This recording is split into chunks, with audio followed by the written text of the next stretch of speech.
পড়ছিলাম শহরের বাবু, কলমে তানহা তাবাসসুম, পর্ব সংখ্যা 43। সকাল থেকে পুরো বাড়ির সবাই ব্যস্ত, কারণ আজ শুক্রবার, আইজার আর সাজেদের বিয়ে। সকাল থেকেই যেন দম ফেলার সুযোগ নেই।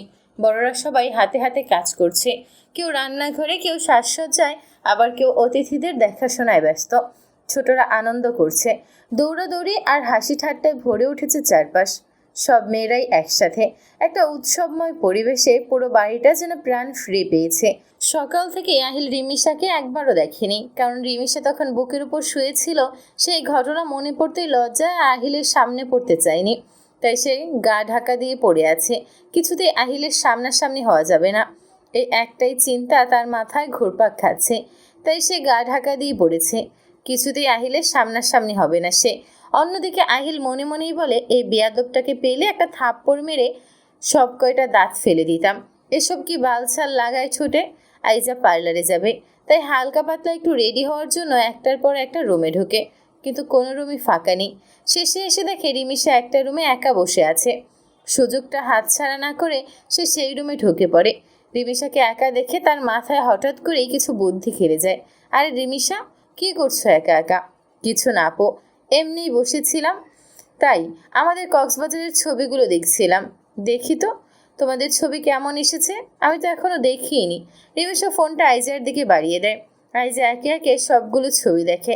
কিছুক্ষণ পর ঠোঁট বাঁকিয়ে বলে, আরে তোমাদের ঘনিষ্ঠ কোনো ছবি নেই? সবগুলোতে একটু দূরে দূরে দাঁড়িয়ে আছো, হানিমুনে গিয়েছো, আর এমন ছবি তুলেছো কেন? আসলে আপু, আর বলতে হবে না, তুমি না হয় লজ্জা পাও, আহিল ভাইয়াও কি লজ্জা পায়? উনি তো ওনার গার্লফ্রেন্ড আহিয়াকে নিয়ে যখন কক্সবাজারে গিয়েছিল তখন বেশ ভালো ঘনিষ্ঠ হয়েই ছবি তুলেছে। দেখবে, এগুলো আমার কাছে এখনো আছে, ছবিগুলো বেশ ভালোই লাগে আমার দেখতে। রিমিশা কিছু বলল না। আইজার কথাগুলো যেন তার কানে ঝাঝা করে উঠল। তখনই আইজা তার ফোন থেকে কিছু একটা বের করে দেখালো, কিন্তু রিমিশা চোখের পানির জন্য যেন ঠিকমতো দেখতেই পারছে না। আইজা মনে মনে একটু হাসলো। কাজ হয়েছে তাহলে। দেখেছো রিমিশা, একটা একটা করে দেখো। কোনো মতে রিমিশা চোখটা মুছে দেখতে থাকে। আহিল আর আহিয়া বেশ ঘনিষ্ঠভাবেই তোলা কিছু ছবি। আহিল আর আহিয়া বেশ খানিকটা ঘনিষ্ঠ হয়ে জড়িয়ে ধরে তোলা কিছু ছবি। লিপ কিস করা, জড়িয়ে ধরে শুয়ে থাকা, আরও অনেক ছবি। এগুলো দেখে যেন রিমিশার মাথায় আকাশ ভেঙে পড়ল। তাই কি এই লোকটা তাকে এত অবহেলা করছে, আর এত ঘনিষ্ঠভাবে অন্য একটা মেয়ের সঙ্গে? না, সে আর কিছুই ভাবতে পারছে না। তখনই আইজা আবার বলে ওঠে, দেখেছো তো কত রোমান্টিকভাবে তোলা ছবি, আর তোমার তো হাতটা পর্যন্ত ধরেনি। আহিল ভাইয়া বেশ পাল্টে গিয়েছে। আর যেন তোমাদের বিয়ের সময় শুনেছিলাম আহিল ভাইয়া বিয়ে করবে না বলেছে, কারণ সে আহিয়াকে ভালোবাসে। কিন্তু ফুপা আর ফুপি মিলে জোর করে ওকে বিয়ে করিয়েছিল তোমার সঙ্গে, তাই তো আহিল ভাইয়া তোমাকে প্রথম প্রথম মেনে নিত না, আর উনি ওই মেয়ের সঙ্গে থাকতো। কিন্তু এখন মনে হয় ওই মেয়ের সঙ্গে কিছু ঝামেলা হয়েছে, তাই আবার তোমার কাছে এসেছে। আসলে ছেলে মানুষরা এমনই হয়, বুঝেছো? আচ্ছা থাকো, তুমি ভালো থেকো, আমি তাহলে এখন যাই, পার্লারে যেতে আবার দেরি হয়ে যাচ্ছে। বলেই আইজা চলে যায়। রিমিশার মাথায় যেন ওই কথাগুলোই ঘুরতে থাকে বারবার। রিমিশা চোখ দিয়ে অনবরত পানি পড়তে থাকে। আপনি কি তাহলে আমার সঙ্গে টাইম পাস করছেন? সকাল থেকে আহিল রিমিশাকে একবারও দেখেনি। নিঃশব্দে পুরো বাড়ি খোঁজে, কিন্তু কোথাও পাও না। শেষমেশ বাগানের দিকটাতে আসলে দেখে রিমিশা দোলনায় বসে অন্যমনস্ক হয়ে আছে। কোথায় ছিলে সকাল থেকে? আমার যেখানে ইচ্ছে সেখানে যাব। আপনাকে বলে যাব? আলবাত বলে যাবে। আর তুমি ঠোঁটে আবার এসব লাগিয়েছ। নেক্সট টাইম এগুলো ঠোঁটে দেখলে দেখো কি করি। কি করবেন আপনি? নেক্সট টাইম আপনিও আর আমার সামনে আসবেন না। আমি কি করি দেখবা? 100 বার লাগাবো, দেখি আপনি কি করেন। আহিল হঠাৎ অকল্পনীয় কাজ করে বসে। সে এগিয়ে গিয়ে রিমিশার ঠোঁটে লিপ কিস করতে থাকে। হঠাৎ এমন আচরণে রিমিশা হকচকিয়ে ওঠে। আহিল যেন নিজেও নিজের মধ্যে নেই, একটানা চুমু খেতে থাকে। প্রায় মিনিট 10 পর সে ছেড়ে দেয়। তুমি 100 বার লাগাবে আর আমি 100 বার এইভাবে মুছে দেব। রিমিশা বিস্ময়ে হতভম্ব হয়ে তাকিয়ে থাকে। তার ঠোঁটে হাত দিয়ে ভাবতে থাকে একটু আগের ঘটনা। ঠোঁটে আর এক ফোঁটা লিপস্টিকও বাকি নেই। আহিল নির্লিপ্তভাবে চলে যায়, যেন এখানে একটু আগে কিছুই ঘটেনি। কিন্তু রিমিশার ভেতরে ঝড় উঠেছে। হঠাৎ আবার আইজার কথাগুলো মনে পড়ে। উনি কি সত্যি আমাকে ইউজ করছে? এদিকে তুষার পুরো 2 দিন হয়ে গিয়েছে রাইসাকে দেখছে না। বুঝতে পারছে না মেয়েটা কেন ভার্সিটিতে আসছে না। হঠাৎ করেই যেন গায়েব হয়ে গেছে সে। কিছুক্ষণ ভেবে মনে হলো আহিলকে ফোন দিলেই তো রাইসার খোঁজ পাওয়া যেতে পারে, কিন্তু আবার মনে সন্দেহ জাগে আহিল যদি কিছু বুঝে ফেলে। শেষমেশ নিজেকেই বোঝালো, না, স্বাভাবিকভাবেই কথা বলবো, শুধু জিজ্ঞেস করব ওরা কোথায় আছে। যেই ভাবা সেই কাজ। তুষার ফোন দেয় আহিলকে। কিছুক্ষণ রিং হওয়ার পর আহিল ফোন রিসিভ করে। কিরে, হঠাৎ করে কি মনে করে ফোন করলি? তুই তো এখন আর আমার খোঁজ খবর নিস না। আরে আমার মামাতো বোন আইজা আছে না, ওর আজ বিয়ে, তাই আমরা সবাই এখানেই আছি। তুষার একদম বুঝে গেল রাইসা কেন আসছে না। তারপর বলে, কবে আসবি তোরা? এই তো, পারলে কালই চলে আসবো। আরও কিছুক্ষণ হালকা কথাবার্তা বলে ফোনটা রেখে দেয় তুষার। ফোন রাখার পর সে রাইসার একটা হাস্যোজ্জ্বল ছবি বের করে। অনেকক্ষণ তাকিয়ে থাকে। তারপর ধীরে ধীরে বলে ওঠে, পাখি, তোমাকে 2 দিন না দেখে মনে হচ্ছে 2 বছর দেখিনি। কবে তোমাকে আমার ঘরের ঘরোয়ালি করে নিয়ে আসবো। সকাল থেকে রিমিশার মনটা আজ বেশ খারাপ। আইজার কথাগুলো যেন তার মাথা থেকে বেরই হচ্ছে না। তাও দুপুরের দিকে একটা 3 পিস পরে সুন্দর করে রেডি হয়ে নেয়। আহিল একটু দূর থেকে হলেও রিমিশার দিকে বারবার নজর দিচ্ছে। কি হয়ে গিয়েছে আদরণীটার হঠাৎ করে? সব তো ঠিকই ছিল। তার ভাবনার ভিতরে দেখলো রিমিশা নিচে নেমে আসছে। তাকে আজ বেশ সুন্দর লাগছে। আহিল এক পলক তাকিয়ে আছে তার প্রিয়সীর দিকে। আহিল তাকিয়ে থাকতে রিমিশা পাশ কাটিয়ে চলে যায়। আহিল বুঝতে পারে না এর আবার হঠাৎ করে কি হয়ে গেল। বিয়ে বাড়িতে ঘের ধরেছে মেয়েরা। রিমিশা যাবে না বলেছে, কিন্তু তাও সবাই মিলে জোর করে তাকেও নিয়ে গিয়েছে। তখনই বরপক্ষ আসে। সেখানে টাকা নিয়ে অনেক দর কষাকষি চলে।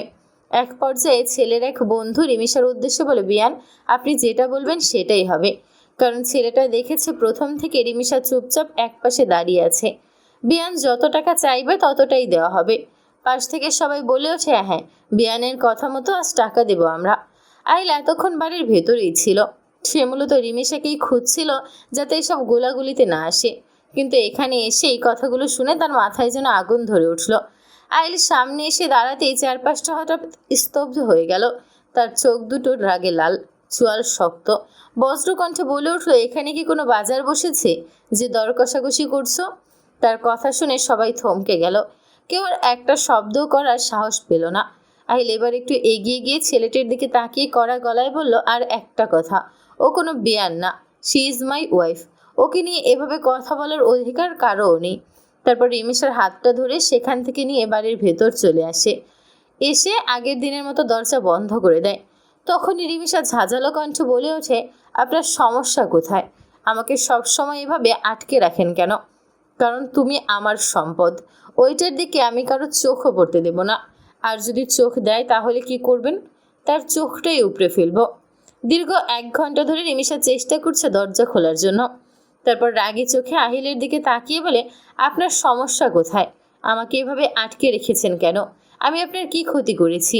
আহিল বলে, অনেকক্ষণ বাইরে ছিলে, আর তোমার আজকের মতো বাহিরে যাওয়ার দরকার নেই। চুপচাপ কালকের মতো ঘুমিয়ে থাকো, না হলে আমাকে ঘুমাতে দাও। আপনি চাবি দিবেন নাকি আমি তালা ভেঙে ফেলবো? দেখি তোমার কত শক্তি আছে, তালা ভাঙতে পারো কি না। রাগে দুঃখে রিমিশা সেখানেই দাঁড়িয়ে থাকে। কারণ আহিল আগেই বাজার থেকে একটা তালা কিনে এনে রেখেছে। তার মনে হয়েছিল রিমিশাকে বেশিক্ষণ বাইরে রাখা যাবে না, আর ওকে ঘরে আটকে রাখা অসম্ভব। তাই তালা কিনে এনেছে যাতে চাইলেও বেরোতে না পেরে। রিমিশা পিছন ফিরে বলে, আপনার সমস্যাটা কি? হ্যাঁ, আমাকে এভাবে আটকে রেখেছেন কেন? টাইম পাস করতে, নাকি এখন আর গার্লফ্রেন্ডকে ভালো লাগে না তাই আমার সঙ্গে এমন করছেন? রিমিশার কথার যেন কোনো আগামাথা পেল না আহিল। কি বলছো তুমি? আমি তোমার সঙ্গে টাইম পাস করতে যাব কেন? বাহ, আপনি তো খুব ভালো নাটকও করতে পারেন। মানে কি বলতে চাচ্ছ তুমি? হয়েছে, আর লোকাতে হবে না। আইজা আপু আমাকে সবই বলে দিয়েছে। আজ উনি না থাকলে আমি তো কিছুই জানতে পারতাম না। আর আপনি এত নোংরা যে কক্সবাজারে গিয়ে গার্লফ্রেন্ডের সঙ্গে। রিমিশার কোনো কথার আগামাথা পেল না আহিল। কি বলতে চাইছো তুমি? আর আইজা তোমাকে কি বলেছে? আর কক্সবাজারে গার্লফ্রেন্ডের সঙ্গে মানে? আপনি কিছু বুঝতে পারছেন না নাকি বোঝার চেষ্টা করছেন না? স্টপিট, সোজাসুজি কথা বলো। এমন ধমকে রিমিশা একটু কেঁপে ওঠে। কেন? আপনার গার্লফ্রেন্ডের সঙ্গে কক্সবাজারের নোংরা ছবিগুলো আমি সবই দেখেছি। আর আপনি যে টাইম পাস করছেন আমার সঙ্গে সেটাও জানতে পেরেছি আমি। কারণ আপনার গার্লফ্রেন্ডের সঙ্গে আপনার ঝগড়া হয়েছে। কে বলেছে তোমাকে এইসব উল্টাপাল্টা কথা? এই আইজাকে তো আমি মেরেই ফেলবো। আর নোংরা ছবি বলতে কি বলছো তুমি? আমি কেন আহিয়ার সঙ্গে কক্সবাজারে যাব? কেন? আপনাদের হোটেলে খুব ঘনিষ্ঠভাবে ছবি আমি সবই দেখেছি। তখনই আহিল রিমিশাকে কিছু না বলে দরজা খুলে বাইরে চলে যায়। আর যাওয়ার সময় বাইরে থেকে তালা মেরে যাওয়ার কথাও ভুলে না। আহিল সোজা গিয়ে আইজাকে যে রুমে রাখা হয়েছে সেখানে যায়। গিয়ে দেখে আইজা খুব সুন্দর করে বসে বসে আছে, তার সঙ্গে আরও কিছু মেয়ে বসে আছে। আহিল সবগুলো মেয়েকে বাইরে যেতে বলে। তার কণ্ঠ এতটাই কড়া ছিল যে কেউ দাঁড়ানোর সাহস পায় না। মেয়েগুলো বের হয়ে গেলে আহিল দরজা বন্ধ করে দেয়। তারপর আইজার দিকে এগিয়ে এসে বলে, কিরে, আমি কক্সবাজারে ঘনিষ্ঠ অবস্থায় ছিলাম, এই ছবিগুলো তুই কখন তুললি? আইজা বুঝতে পারে রিমিশা সব বলে দিয়েছে, তবুও বলে, আরে ভাইয়া, কি বলছো তুমি? আমার তো আজ রিমিশার সঙ্গে দেখাই হয়নি। আহিল গর্জে ওঠে, ড্রামা বাদ দে, রিমিশাকে কি বলেছিস বল, নাহলে আমার থেকে খারাপ কেউ হবে না। আজই হবে তোর শেষ দিন। এই রাগী চেহারা দেখে আইজা ভয় পেয়ে যায়। আসলে ভাইয়া আমি। এর মধ্যে আহিল তার গলা চেপে ধরে। আর একটা মিথ্যা বললে গলা টিপে মেরে ফেলবো। গলা ছেড়ে দিতে আইজা কাশতে থাকে। কি ছবি দেখিয়েছিস? আমি শেষমেশ ভয় বলে ফেলে, ওগুলো এআই ছবি ছিল, তোমার আর আহিয়ার। আমি রিমিশাকে দেখিয়েছি। আহিল স্তব্ধ। তুই এখনই গিয়ে সব সত্যি বলবি। আইজা ভয়ে ভয়ে রিমিশার কাছে গিয়ে সব বলে দেয়, ওগুলো আসল না, এআই। রিমিশা হতবাক হয়ে যায়। ছি আপু, আপনি এতটা নিচে নামতে পারলেন? আইজা কিছু না বলে বের হয়ে যায়। পারলে আমাকে ক্ষমা করে দিও। রিমিশা স্থির হয়ে দাঁড়িয়ে থাকে। সব কিছু যেন তার মাথার উপর দিয়ে যাচ্ছে। আহিল ধীরে বলে, মানুষকে এত সহজে বিশ্বাস করবে না। সুযোগ পেলে সবাই তোমার ক্ষতি করতেই চাইবে। তারপর আহিল বাইরে যায় খাবার আনতে। বাইরে এসে দেখে কয়েকটা মেয়ে তার দিকে হাঁ করে তাকিয়ে আছে। গরমের কারণে শার্টের দুটো বোতাম খোলা, তার সুঠাম দেহের কিছু অংশ দৃশ্যমান। মেয়েগুলো যেন চোখ দিয়ে গিলে খেতে চায় তাকে। আহিল ভ্রুকুচকে তাদের দিকে তাকিয়ে এগিয়ে যায়। আন্টিরা এখানে দাঁড়িয়ে আছেন কেন? ভেতরে গিয়ে বসুন। মেয়েগুলো প্রথমে একে অপরের দিকে তাকায়, তারপরে একসাথে অবাক হয়ে বলে ওঠে, আন্টি। একজন ঠোঁট বাঁকিয়ে বলে, আমাদের কি এতটাই বয়স হয়েছে নাকি? আরেকজন একটু হেসে বলে, আপনি তো নিজেই দেখতে বেশ বড়সড় লাগছে, আমাদের আবার আন্টি বলছেন। আহিল ঠান্ডা মাথায় জবাব দেয়, বয়স না, ম্যাচিউরিটি দেখে বলছি। সবাই কিছুক্ষণ চুপ। তারপর একজন একটু এগিয়ে এসে হালকা ফ্ল্যাটিং টোনে বলে, তাহলে আপনি কি খুব ম্যাচিওর নাকি? আহিল এবার হালকা হাসে, কিন্তু চোখে একদম সিরিয়াস ভাব। আমি কতটা ম্যাচিওর সেটা আমার বউ ভালো করেই জানে। বউ শব্দটা শুনে মেয়েগুলো আবার একে অপরের দিকে তাকায়। একজন ধীরে বলে, ও ম্যারিড। আর একজন মুখ বাঁকিয়ে বলে, বউ থাকলে কি একটু কথা বলা যাবে না নাকি?